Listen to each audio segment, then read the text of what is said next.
Anda kembali bersama kami dalam IDX Precision Closing. Pemirsa, pandemi COVID-19 tidak hanya berdampak pada kesehatan, tetapi juga perekonomian. Asosiasi Transportasi Udara Internasional memprediksi industri penerbangan global mengalami kerugian besar hingga 157 miliar dolar Amerika sepanjang tahun lalu hingga 2021. Asosiasi Transportasi Udara Internasional memprediksi industri penerbangan global mengalami kerugian besar hingga 157 miliar dolar Amerika Serikat atau sekitar 2.213 triliun rupiah pada tahun lalu dan tahun ini akibat imbas pandemi COVID-19. Sedangkan untuk industri penerbangan nasional sendiri, tahun 2019 jumlah penumpang domestik mencapai 80 juta orang, sedangkan penumpang internasional mencapai 18 juta orang.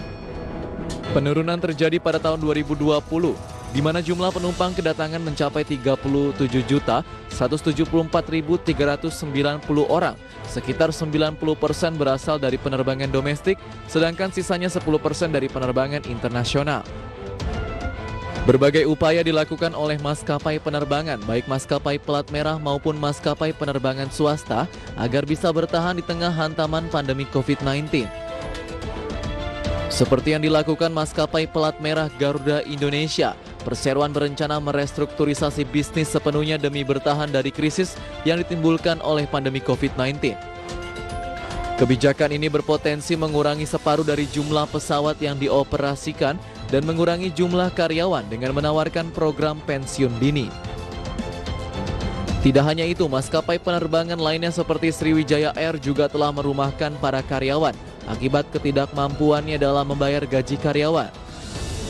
Lantas, sudah tepatkah langkah yang diambil masing-masing maskapai penerbangan untuk bertahan di tengah pandemi? Adakah cara lain yang dapat dilakukan? Saksikan pembahasan lengkapnya di IDX Precision Closing Market.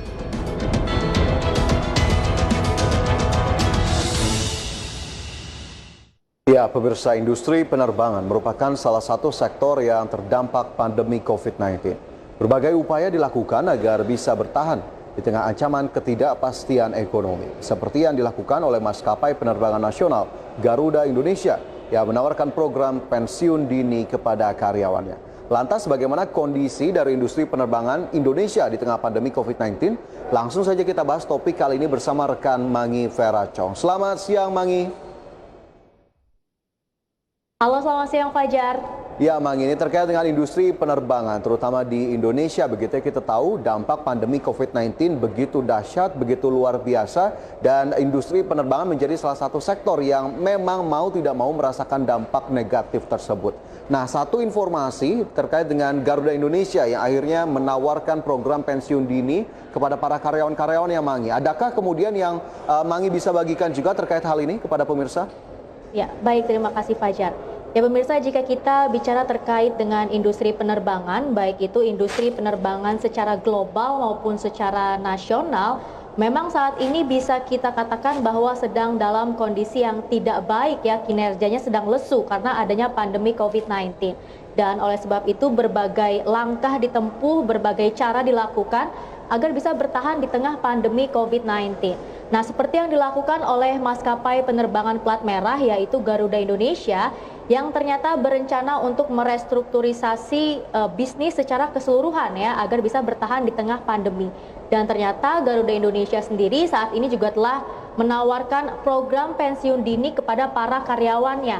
Nah, pensiun dini ini merupakan kondisi di mana sebenarnya perusahaan sedang melakukan efisiensi karyawan begitu ya. Dan selain dengan menawarkan program pensiun dini, ternyata Garuda Indonesia saat ini juga telah melakukan pengurangan jumlah pesawat yang beroperasi. Dan lagi-lagi hal tersebut dilakukan adalah demi keberlangsungan perusahaan dan dianggap ya sebagai jalan keluar baik bagi perusahaan itu sendiri maupun bagi para karyawannya. Karena memang sebenarnya industri penerbangan global maupun nasional saat ini sedang mengalami kerugian dan juga pengurangan pendapatan Fajar. Nah, itulah yang bisa saya sampaikan ya terkait dengan rencana pensiun dini yang ditawarkan oleh Garuda Indonesia, karena memang saat ini industri penerbangan di Indonesia sendiri juga sedang mengalami kerugian besar-besaran, sedang mengalami pengurangan pendapatan, dan akhirnya berbagai cara dan langkah harus ditempuh agar bisa bertahan di tengah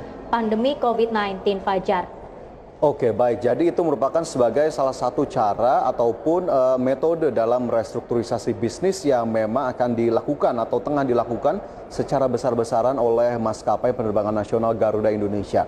Tapi melihat restrukturisasi atau pembenahan dari sisi bisnis, tentunya ini erat sekali kaitannya dengan kinerja ataupun performa dari perusahaan, terutama di tahun 2020 dan tentunya di tengah pandemi COVID-19 ini yang masih berlangsung. Apakah memang kerugian ataupun kinerja keuangan dari Garuda Indonesia sebegitu parahnya, Mangi, sehingga memang harus melakukan berbagai upaya untuk melakukan restrukturisasi bisnis? Adakah angka dari kinerja keuangan tadi dari Garuda Indonesia di tahun lalu mungkin, Mangi? Baik, Fajar, terkait dengan kerugian yang dialami oleh Garuda Indonesia sendiri, saya akan sampaikan data ya untuk Fajar dan juga pemirsa, dan bisa disaksikan melalui infografis berikut. Ternyata pada kuartal pertama tahun 2020 Garuda Indonesia ini mengalami kerugian sekitar 120,2 juta dolar Amerika. Kemudian di kuartal kedua tahun 2020 Garuda Indonesia masih mengalami kerugian, bahkan nilainya lebih dalam lagi ya, yaitu mencapai 599,9 juta dolar Amerika. Dan di kuartal ketiga kerugiannya semakin bertambah jumlahnya, bahkan mencapai 1,07 miliar dolar Amerika. Dan ternyata saat ini Garuda Indonesia sendiri juga telah memiliki hutang begitu ya, yang nilainya ini mencapai 4,9 miliar dolar Amerika, atau jika kita rupiahkan ini setara dengan 70 triliun rupiah. Bahkan hal yang lebih mengejutkan lagi, Fajar, di setiap bulannya utang dari Garuda Indonesia ini terus bertambah ya, sekitar 1 triliun rupiah. Karena memang Garuda Indonesia ini melakukan penundaan pembayaran, akibatnya yang disebabkan ya akhirnya Garuda Indonesia juga harus melakukan program pensiun dini, kemudian juga harus mengurangi jumlah pesawat yang beroperasi, tentunya untuk mengurangi beban perusahaan itu sendiri. Dan lagi-lagi bisa kita simpulkan bahwa hal tersebut ya dilakukan oleh Garuda Indonesia sendiri, tentunya untuk menyelamatkan keberlangsungan perusahaan dan juga untuk menyelamatkan para karyawannya secara tidak langsung, Fajar. Dan hal tersebut juga dinyatakan oleh Irfan Setiaputra selaku Direktur Utama Garuda Indonesia dalam tayangan berikut ini.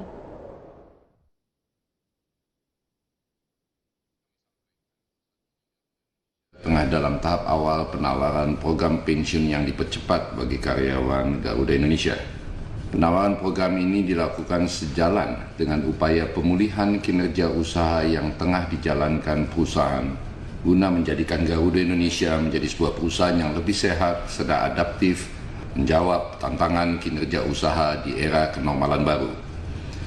Ini merupakan langkah berat yang harus ditempuh perusahaan, namun opsi ini harus kami ambil untuk bertahan di tengah ketidakpastian situasi pemulihan kinerja industri penerbangan yang belum menunjukkan titik terangnya di masa COVID pandemi ini.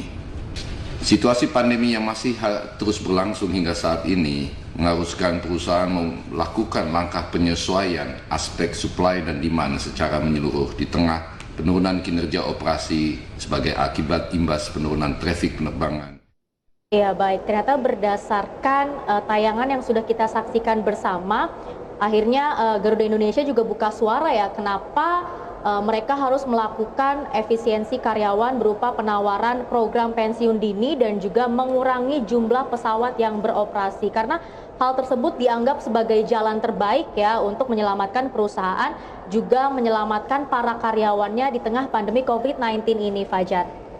Oke, dari strategi efisiensi begitu ya, tidak hanya pemangkasan karyawan tapi juga pemangkasan armada dilakukan oleh manajemen Garuda Indonesia. Tapi sampai dengan sejauh ini, Mangi, sebetulnya ada berapa jumlah armada ataupun pesawat Garuda Indonesia yang masih beroperasi?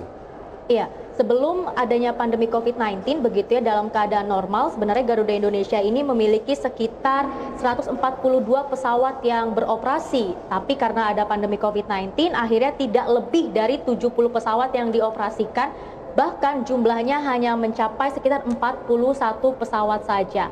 Tentunya hal tersebut juga dilakukan oleh Garuda Indonesia karena Garuda Indonesia sendiri mengalami kerugian dan mengalami penurunan pendapatan yang cukup signifikan ya, apalagi beberapa waktu lalu bahkan hingga saat ini masih ada pembatasan penerbangan terutama untuk penerbangan internasional. Dan ternyata di sepanjang tahun 2020 Fajar, untuk volume penumpang dari Garuda Indonesia sendiri itu anjlok sekitar 66%. Nah, kemudian jika kita bicara kembali lagi ya terkait dengan program pensiun dini tadi, memang di satu sisi ini bisa mengurangi beban usaha ya yang dikeluarkan oleh Garuda Indonesia sendiri. Tapi di sisi lain dikhawatirkan dengan adanya program pensiun dini ini bisa mempercepat pertumbuhan angka pengangguran yang ada di Indonesia. Jadi memang dengan program pensiun dini ini satu sisi menghasilkan ya dampak yang positif, tapi di satu sisi juga bisa menghasilkan dampak yang kurang baik, Fajar. Baik, dari tawaran pensiun dini tersebut kepada para karyawan Garuda Indonesia, Mangi, apakah kemudian sudah ada respon yang muncul ke permukaan atau justru ada penolakan dari karyawan-karyawan yang akhirnya mendapatkan tawaran pensiun dini tersebut? Baik, ini pertanyaan yang cukup menarik ya dari program pensiun dini yang ditawarkan oleh Garuda Indonesia sendiri. Bagaimana respon dari para pekerja begitu ya?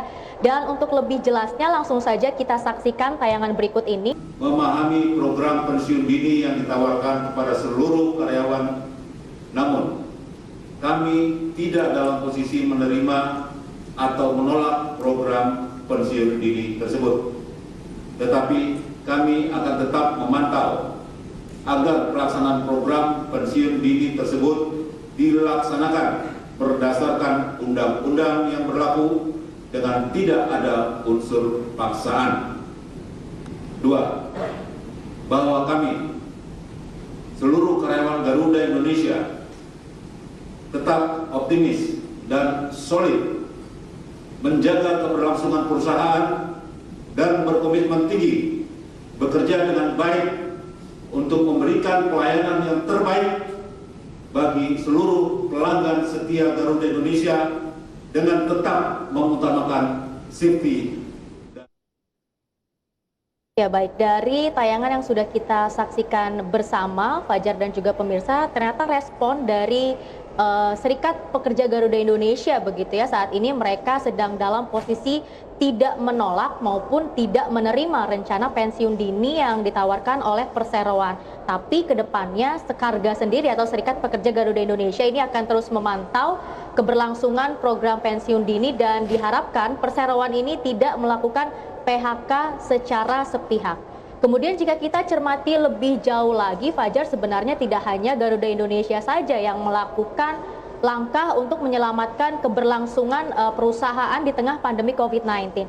Tapi kita lihat lagi ternyata ada salah satu maskapai nasional juga yaitu Sriwijaya Air yang ternyata juga telah merumahkan para karyawannya karena diklaim mereka ini tidak mampu membayar gaji para karyawannya. Kemudian di sisi lain ada AirAsia yang ternyata juga sudah beralih ke bisnis lainnya begitu ya, yaitu dengan membuka restoran dan menjual beberapa makanan yang disajikan di pesawat di restoran tersebut. Dan meskipun restoran tersebut letaknya bukan di Indonesia ya, tapi juga di negara lainnya, yaitu salah satunya di Kuala Lumpur, Malaysia. Tapi yang bisa kita simpulkan artinya memang berbagai langkah dan upaya ini ditempuh oleh maskapai penerbangan, baik itu maskapai penerbangan nasional maupun global ya, untuk bertahan di tengah pandemi COVID-19 ini, Fajar. Oke, jadi dampak dari pandemi COVID-19 memang cukup merata kepada seluruh pelaku industri penerbangan, terutama maskapai penerbangan baik domestik maupun internasional. Tapi secara angka, Mangi, adakah kemudian ada jumlah kerugian yang memang sudah diestimasi atau diproyeksikan atau justru memang sudah terrealisasi yang dialami industri penerbangan secara global, tak hanya Indonesia? Baik, terkait dengan kerugian industri penerbangan secara global, ini saya memiliki data yang saya ambil dari Asosiasi Transportasi Udara Internasional yang menyatakan bahwa jika pandemi COVID-19 ini semakin parah di tahun 2021, maka diproyeksikan kerugian yang dialami oleh industri penerbangan secara global ini mencapai sekitar 157 miliar dolar Amerika, atau jika kita rupiahkan ini jumlahnya mencapai 2.200 triliun rupiah, Fajar. Kemudian kita geser sedikit ke industri penerbangan nasional ya. Kalau tadi saya juga sudah sampaikan terkait dengan kerugian yang dialami oleh Garuda Indonesia. Nah, kali ini saya juga ingin menyampaikan kerugian yang dialami oleh AirAsia. Ternyata pada kuartal keempat tahun 2020 lalu, AirAsia sendiri mencatatkan kerugian yaitu sekitar 8,5 triliun rupiah. Dan memang dengan adanya pandemi COVID-19 ini secara tidak langsung juga telah merubah pola perilaku masyarakat. Contohnya di mana sebelum ada pandemi masih banyak masyarakat yang melakukan perjalanan, baik itu perjalanan domestik maupun ke luar negeri begitu ya, untuk menghadiri rapat, kemudian menghadiri seminar ataupun menghadiri acara-acara lainnya. Tapi karena adanya pandemi COVID-19, semua hal tersebut sudah tidak ada dan sudah mulai dilakukan secara online. Dan tentunya hal tersebut juga memberikan dampak yang kurang baik ya terhadap industri penerbangan, terutama industri penerbangan nasional. Dan terkait dengan industri penerbangan nasional, saya juga memiliki sedikit data untuk Fajar dan pemirsa. Ternyata sebelum adanya pandemi COVID-19, jumlah penerbangan di Indonesia dalam satu hari ini bisa mencapai sekitar 5 sampai dengan 6.000 penerbangan dalam satu hari. Tapi ketika ada pandemi COVID-19, jumlahnya turun drastis ya, bahkan hanya mencapai 1.500 sampai dengan 2.000 penerbangan dalam satu hari. Kemudian jika kita lihat lagi dari lalu lintas udara begitu ya, sebelum adanya pandemi, ini jumlahnya bisa mencapai 300 sampai dengan 400, tapi setelah adanya pandemi COVID-19 jumlahnya merosot jauh sekali, bahkan hanya sekitar 50 sampai dengan 75 penerbangan saja. Kemudian jika kita bicara terkait dengan industri penerbangan, kaitannya juga erat sekali dengan sektor pariwisata. Nah, jika sektor pariwisata ini memang masih mencatatkan kerugian, kinerjanya masih lesu, maka secara tidak langsung juga akan berdampak terhadap industri penerbangan yang ada di Indonesia. Karena sebenarnya dua hal ini juga saling berkaitan, Fajar. Tapi hingga saat ini menurut Fajar sendiri, untuk kondisi dari sektor pariwisata di Indonesia ini seperti apa, Fajar?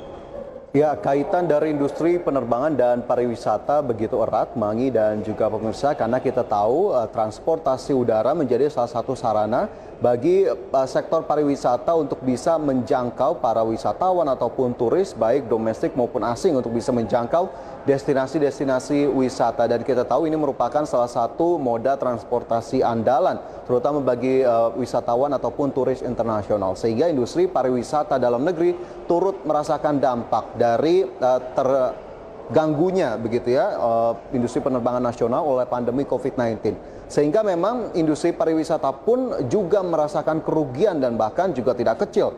Berdasarkan data dari Kadin di tahun 2020, industri pariwisata disebut mengalami kerugian hingga 10 triliun rupiah. Dari mana saja sebetulnya kerugian ini berasal? Kita tahu banyaknya pembatasan yang diberlakukan oleh pemerintah demi mengurangi ataupun menghindari penularan COVID-19 melalui PSBB, PPKM Mikro dan juga sejumlah langkah lainnya, bahkan juga termasuk dari larangan mudik yang kemarin diberlakukan di tengah periode Lebaran. Begitu, ini juga turut menjadi salah satu faktor yang membuat industri pariwisata dalam tanda kutip terpuruk di tengah pandemi COVID-19, di tengah menurunnya jumlah penumpang ataupun wisatawan yang memang melakukan perjalanan dari satu titik ke titik lainnya, terutama ke destinasi wisata. Sementara itu dari industri pariwisata juga bisa kita lihat, Mangi, tidak hanya industri secara keseluruhannya saja, tapi jika kita gali lebih jauh terhadap para pekerja ataupun karyawan-karyawan di sektor pariwisata dan ekonomi kreatif, ini juga merasakan dampak yang sama.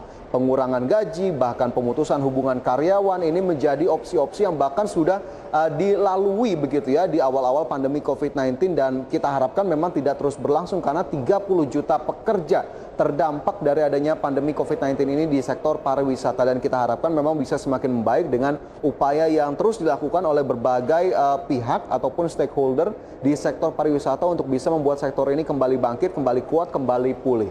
Nah, terkait dengan industri pariwisata dan juga industri penerbangan, Mangi, sebetulnya jika kita gali kembali, adakah kemudian pihak-pihak yang dirugikan ketika industri penerbangan mengalami kelesuan di tengah pandemi?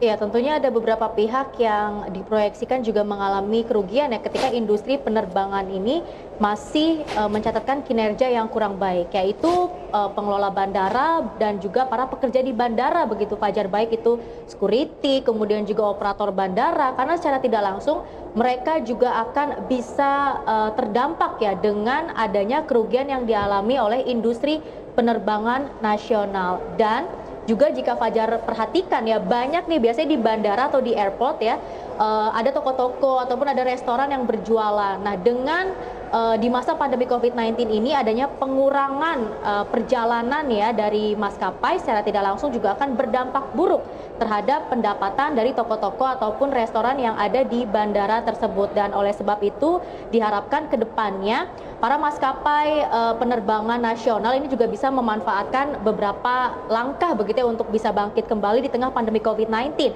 yaitu dengan memaksimalkan penerbangan domestik, kemudian juga bisa memilih-milih nih destinasi mana yang hingga saat ini masih banyak diminati oleh masyarakat ya. Mungkin pelayanannya bisa ditingkatkan untuk ke destinasi tersebut, tapi untuk destinasi yang sekiranya minat masyarakat sudah sedikit sekali untuk terbang ke daerah itu mungkin bisa dihilangkan saja begitu ya, untuk mengurangi beban dari maskapai penerbangan tersebut. Kemudian bisa juga meningkatkan dan melayani angkutan kargo dan logistik ya. Kemudian juga bisa fokus untuk melayani penumpang dengan tujuan bisnis, meskipun sebenarnya pendapatan yang didapatkan dengan melayani angkutan kargo dan logistik ini tidak sebesar ketika para maskapai ini melayani penerbangan bagi masyarakat begitu ya, tapi setidaknya ini bisa meminimalisir kerugian yang terjadi di tengah pandemi COVID-19, dan kita berharap ke depannya ekonomi bisa cepat pulih dan semua sektor usaha di Indonesia ini juga bisa